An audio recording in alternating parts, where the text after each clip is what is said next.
What's up everybody? Today I'm going to talk about ProVision, a application for the analysis of proteomics data that actually formed part of my PhD in molecular biology. So this application is essentially a way to analyze a simple proteomics experiments very easily. So by simple I mean just your normal baseline run-of-the-mill treatment versus control type of experiments, although you can do more groups than that. The idea is to make it as simple as possible to go from freshly searched proteomics data using MaxQuant to some actionable insights right at the end and generating publication quality figures as you go. So I think that's important to have sort of both the ease of use down as well as getting the figures in one go, because it just saves an insane amount of time. Yeah, so before I dive into it, just to let you guys know that you can find the tutorials on this as well on the site right at the start. So full or quick start tutorials, and each of those will sort of explain what I'm going to explain here, just in a written format and with less figure, let's put it that way. So clicking here, you can get some tutorial data that we're going to use to play around with it. So right off the bat, I think I'll talk a bit about how the data is structured, because that can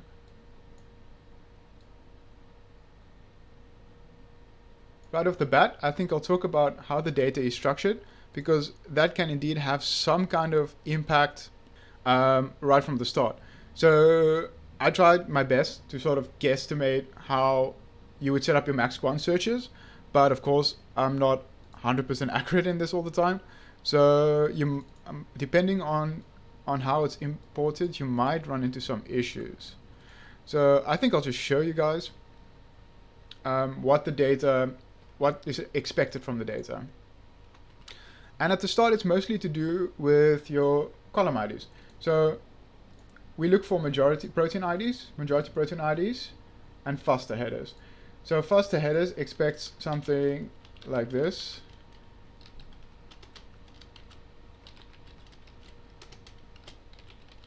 And if you don't have that, if you don't have the FASTA sign in the FASTA headers column, it's going to come look at majority protein IDs and extract this lane of here.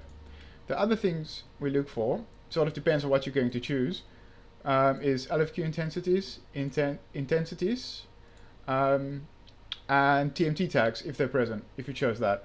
And then we'll also look for these three columns.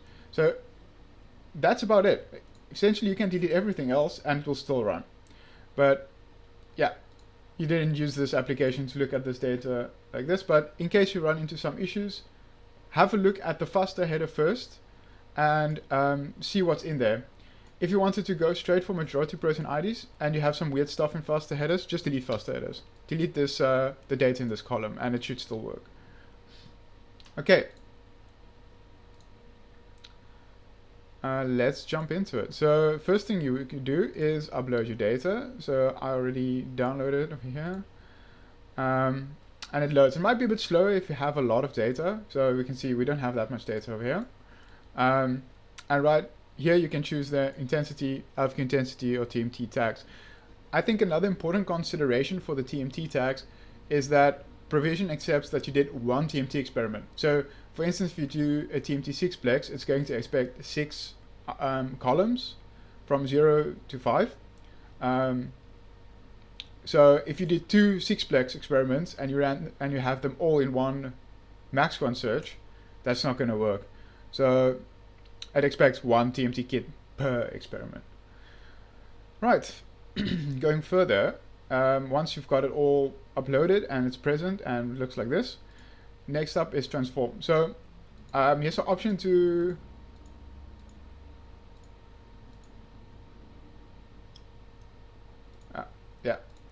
so that didn't work because I chose LFQ TMTs when I didn't have them.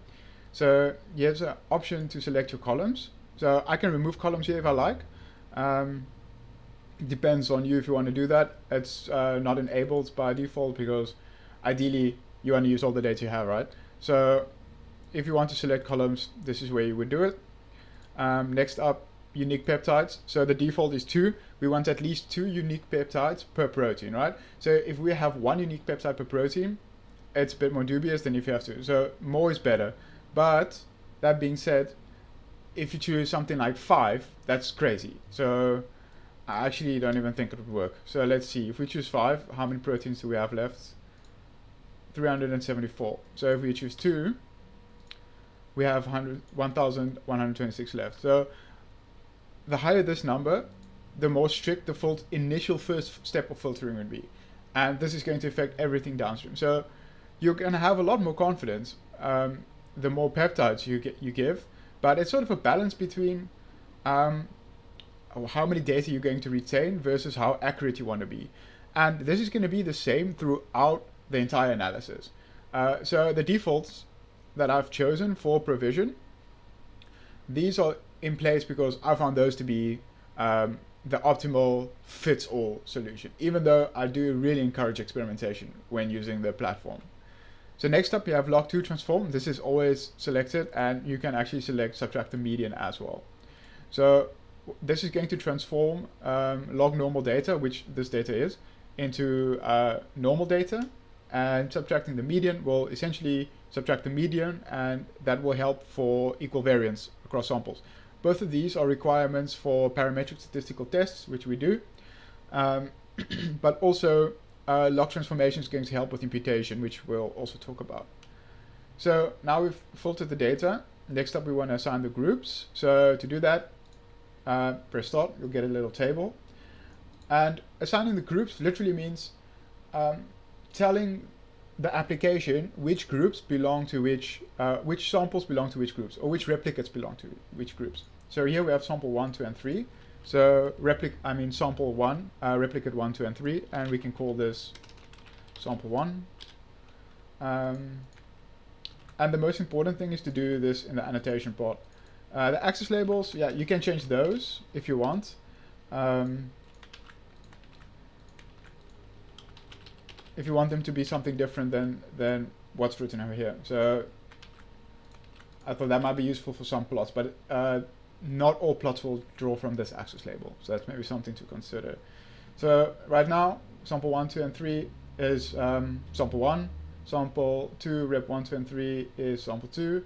Sample 3, rep 1, 2, and 3 is sample 3. So we've provided the information necessary for the application to know which samples belong to which groups. Right, we'll submit it, we'll get a nice little message, and up to filtering.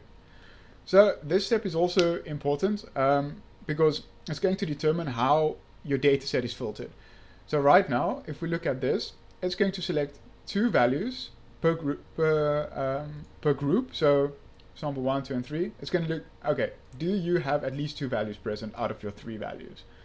And then it's going to check, is it at least in one group?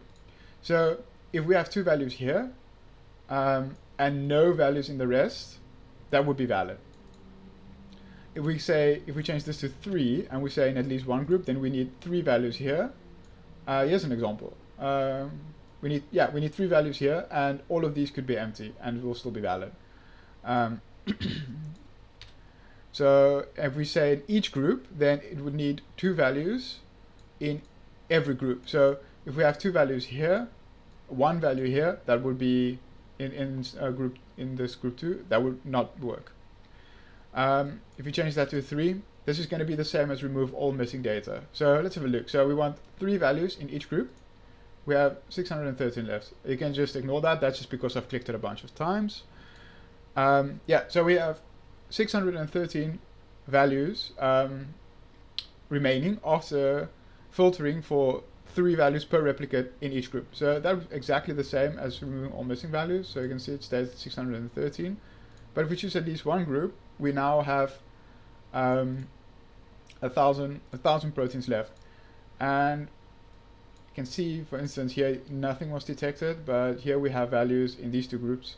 So this way, we know that we have one group contains all the values for each replicate. So that's that's a good one to go for if you want to be strict, mediumly strict, I would say. However, I find to have 2 to also be enough evidence. You have three replicates, 2 of them gave you a value, 1 didn't. that's fine. We get 59 extra protein, so at this point you could decide, is that worth it? So that really depends on your data set. I think I'm just going to leave it at 2, and we'll filter it, and yeah, we'll say stay at 1059. So now the problem is missing values, right? We can't continue because here's nothing here. So we need to add values to that in order to do statistical tests later. And we do that by imputation. So the reason why I have only one imputation method here is because in proteomics, our data is very rarely missing at random. And a lot of the imputation methods out there sort of rely on this missing at randomness approach. So something like k-nearest neighbors, for instance. However, we know that, let's say we have a simple experiment, a treatment and a control, and we have no data in the control experiment, that is significant to our experiment. So if we say that, oh, just give this number the mean, or this data is missing at random, that's not accurate representation of what's going on. And maybe it's also very low levels of expression. So in the same case, we can't give it the mean because the mean is highly overestimating the amounts. So what we do instead is we use the lower quantile of a normal distribution. So at the start, we did a log transformation to gain a normal distribution. Now we're going to use the lower end of that normal distribution and give all of our missing numbers per sample group that value. So imagine sample 1 had a range of 1 to 10. We would give 1 in this bracket here. If this was 50 to 100, it would be 50 over here. That's just an example because it would sort of be the same values across groups. But this way you get a nice addition of missing values that are not ridiculous values. They make sense. And this can be adjusted by changing these values here. I don't recommend doing that. These values work fine. This can have changing these values can have a big consequence on your statistical test later. If you do want to change them, you can do so by toggling this button. Yeah, so that's available. But yeah, I don't recommend doing that. So if we impute them, you'll see we've got values in all of our data, in all of our rows, which means we can go forth and to the next step, which is quality control. You can technically jump straight to stats if you like, but I think doing some QC is important to make good decisions on your experiment. So first up, we have Normality Plots, and this essentially will just have a look at if your data is normally distributed. So these are Quantile of Quantile plots, and you can use these plots to say that. And how they work is we have a normal distribution on the x-axis, so this is a perfectly normal distribution, and on the y-axis we have our own data. So you can see it follows the line quite nicely. Here you have a bit of a tail, so this would be a one-tailed distribution. Yeah, and you can cycle through these. So here also again normal distribution. So because ProVision is completely reactive from the start, we can change things here, and the data will flow through right till the end. So this is what it looks like when it's not normally distributed. And we can see the same thing happening in a histogram, right? So let's transform that again to be normal distributed. There we go. Let's see, so subtracting the median, we want to center all of our data around 0. This is good practice. So there we go. And if we didn't do that, see, it's centered around maybe 22, and if we go to the next one, it moves around a little bit. But if we centered it around 0, we know that we have relatively equal variance across samples, which is what we want. That's nice. So this is a way to interrogate whether or not your data is normally distributed. And if we think back to our imputations, we would take these values, right? These values would be the ones that we would give the lowest amount of values. So if something was missing on purpose, for instance, it's lowly expressed, and you gave it these values, that would just be ridiculous. So that's why I like the normal distribution imputation method. Of course, these plots are quite highly customizable. So we go back to QQ plots. You can change the transparency and the size mostly, and here we have some options over here as well.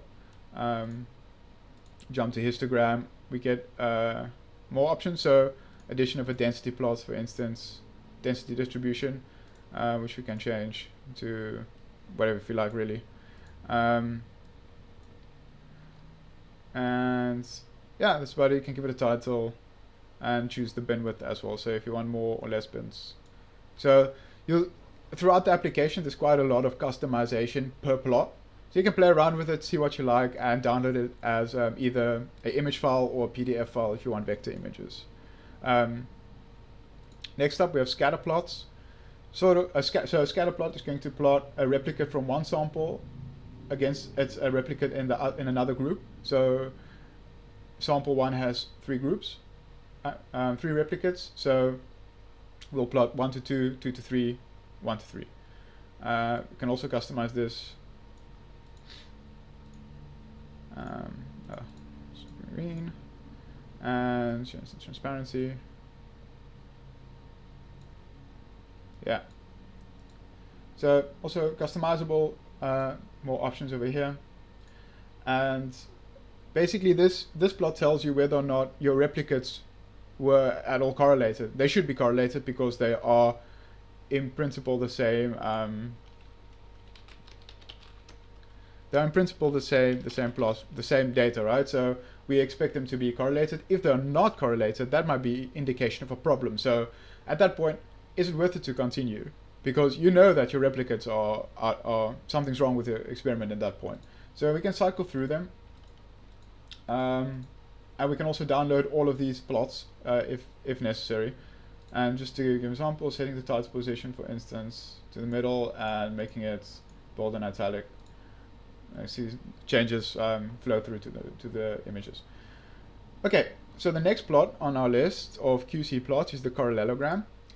This is going to be the same as a scatter plot, except we're going to plot the R² value, and we're going to, for all of the plots, for all of these groups and replicates, and we're going to visualize it as a heat map.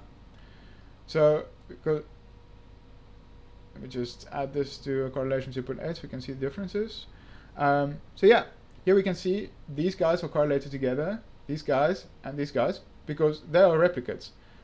This is not at all correlated to this one. So sample 2, sample 3 and sample 1 are not correlated at all. And that's sort of what we expect. We expect that one group of samples should be different than the other group. So treatment should be different than control. This is another way to see that. If you see this is already a strong indication that you have differences in your data, and these differences would show up in a statistical test. There are some options for changing colors here, and the type of correlation, and also more options here to play around with. And then, yeah, if you want to download the plot, this is where you can find it. But yeah, let's jump right back into it and talk about the Pca plots. So Pca plots is dimensionality reduction, which basically means we take all of the data and we just look at its variation. So in the first component, we want to have a separation between our groups. So if we have a treatment control scenario, we want treatment control. In this case, we have 3 groups. So let me just color them so we can see them better.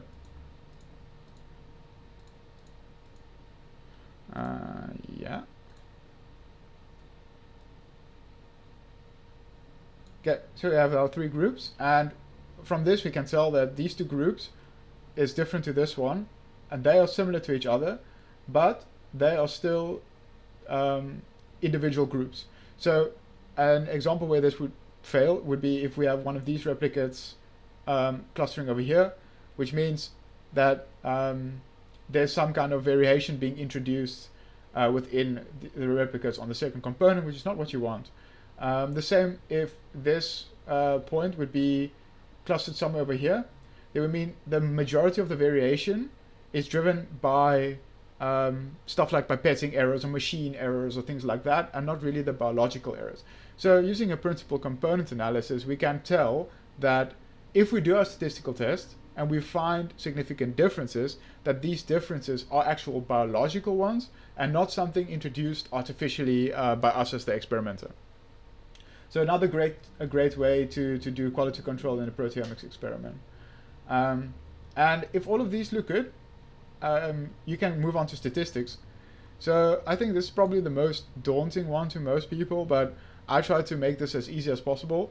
So to start a statistical test, all you do is calculate, and voila, it's done. So you have a few options available. So this one would be to switch the comparison. So this is sample 1 to sample 2, sample 2 to sample 1. Here we have some items selected. So these are the comparisons done. So right now we've chosen to do all comparisons. You might not actually want to do this in all cases. So in some cases you might have comparisons that are nonsensical, and then you might want to throw them out. Example of this would be a time course experiment where you're comparing, let's say, 12 hours of one group to 38 hours of another group or something like that. In that case, you can remove them because the more comparisons you do, the stricter your statistical test will be. And we want to have two representations. So we don't want to do tests if it's not necessary. I can actually show you an example. So if I remove one test, this number of total significant proteins should actually go up. And there we have it. So by doing one less test, I've gained a bunch more significant proteins. So we'll keep it like this for now. The next thing to look at would be significance cutoff. So the default is 0.05, but if you have a lot significant like this, feel free to go to 0.01. The lower this number, the stricter the test. Next up is fold change cutoff. So the default is 1. If you have a fold change cutoff of 2, it becomes more strict, and as you go up until 3, the most strict. So I like to leave it at 1, and conversely the other way. So if there's a fold change of log 0.5, that's less strict, and then 0 doesn't really make any sense because then there's no difference in the fold change. But anyway, I like to leave it at 1. And then finally you have p-value adjustment. Benjamin-Hodgbeck FTR is really recommended. This works, but it's also lenient enough not to throw out your important things. So this one Bonferroni might be more familiar with, but it's too strict for this type of data. So as we can see, we've lost a lot of our data just by choosing Bonferroni. There are other options as well, which sort of fall in between these two. So I think Benjamin-Hodgbeck, that's the one to go for. You essentially just have a bunch of false negatives choosing Bonferroni. So you just lose data for no reason. And your effect might not be in the most significant things. Your effect might be as a result of a bunch of things, basically. But if you want to read more about them, they are explained right here in the tutorial data. Yeah, you can also export them. So I suggest doing it over here, where you export the all comparisons or the current comparison. If you do it here, remember you have to choose all and then download it. That will sort of be the same as downloading current comparison. Right, so once your statistics is done, you can move on to figure construction. Here we have Volcano Plots. These are Volcano Plots, heat maps, enrichments, and protein interaction predictions. Volcano Plots is probably why most people are here. So yeah, this just plots fold change to p-value.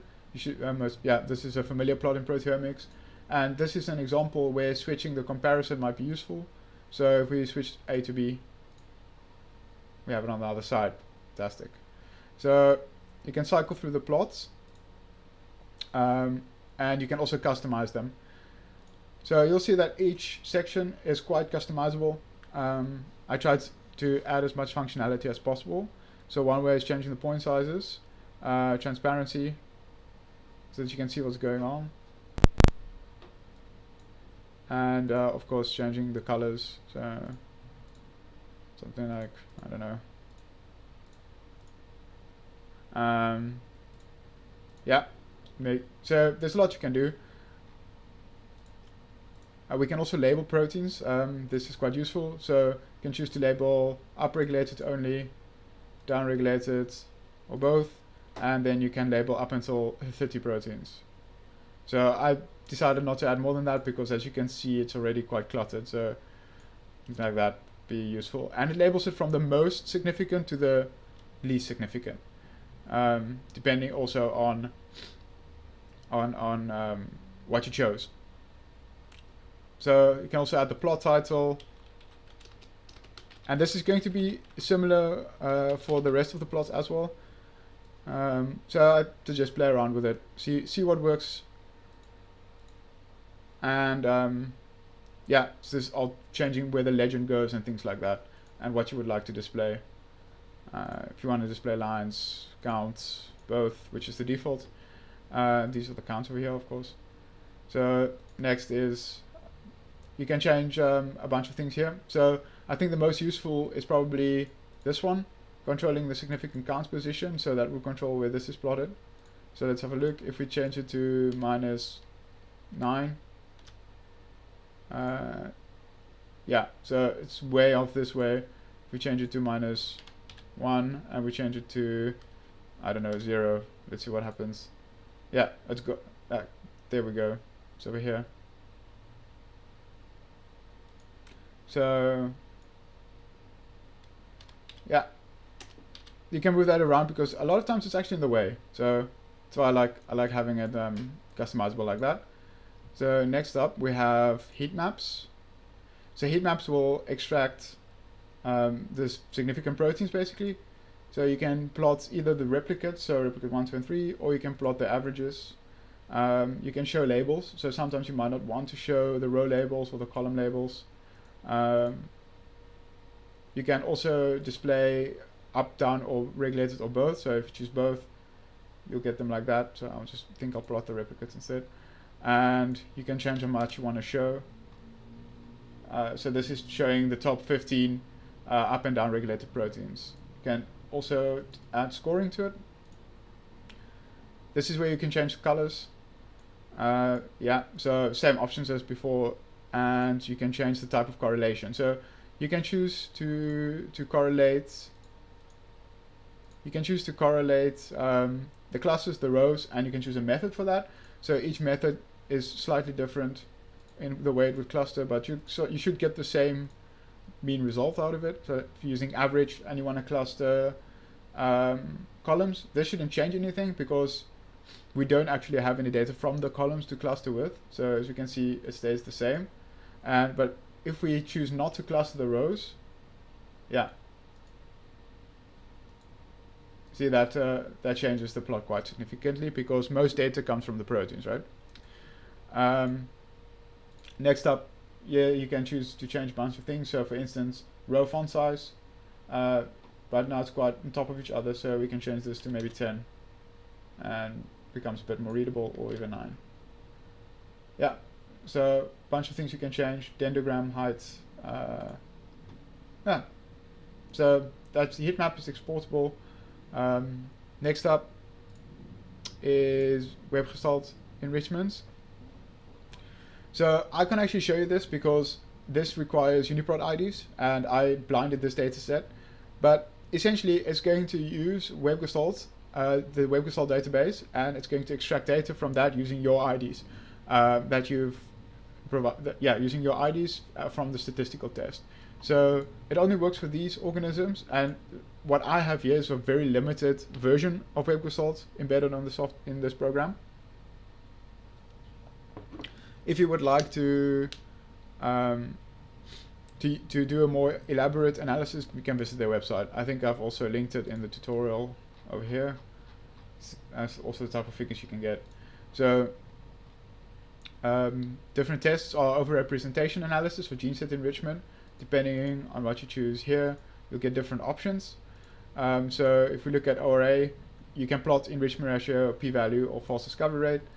You can choose what should be enriched, everything you have, only the upregulated or the downregulated, and you can choose if you want to enrich a pathway or if you want to do gene ontology. And then further down the line is the correction method, and also if you want to do, if you want to test false discovery rate, you want to add a cutoff to that. So if you want to make it more or less strict, and then also this is the Q-value method, or the correction method, which is Benjamin-Hodgberg again. And then if you choose GSEA, you sort of get the same thing. So you can choose what to plot. You can choose if you want to be strict, lenient, or you want to use everything. So strict will take into account effect size and p-value. Lenient will take into account only your p-value or your q-value. And then you can choose to do a gene ontology or pathway, which is the same, and calculate it. Then you should do an enrichment analysis. It's pretty straightforward. But as I said, feel free to visit the WebGestalt website, because it's going to have more options than what I have here. Next up is string. So I can actually show you string. So right now it's not displaying anything, and this is because it doesn't know what to fetch. So if you had your UniProt IDs over here, it would fetch your UniProt IDs basically. So it's sort of the same thing. You can choose from your upregulated, downregulated guide which ones to take. So you can also choose number of proteins. So it will start with the most significant protein up until the 50th significant protein, and we'll add these as groups, right?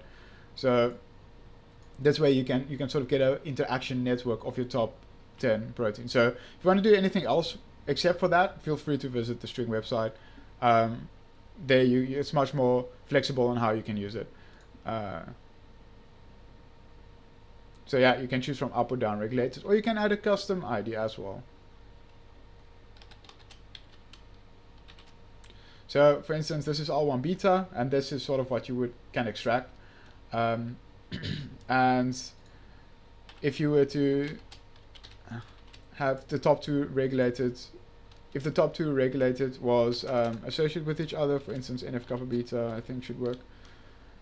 Yeah, then you'll get this kind of interaction maps. So very cool.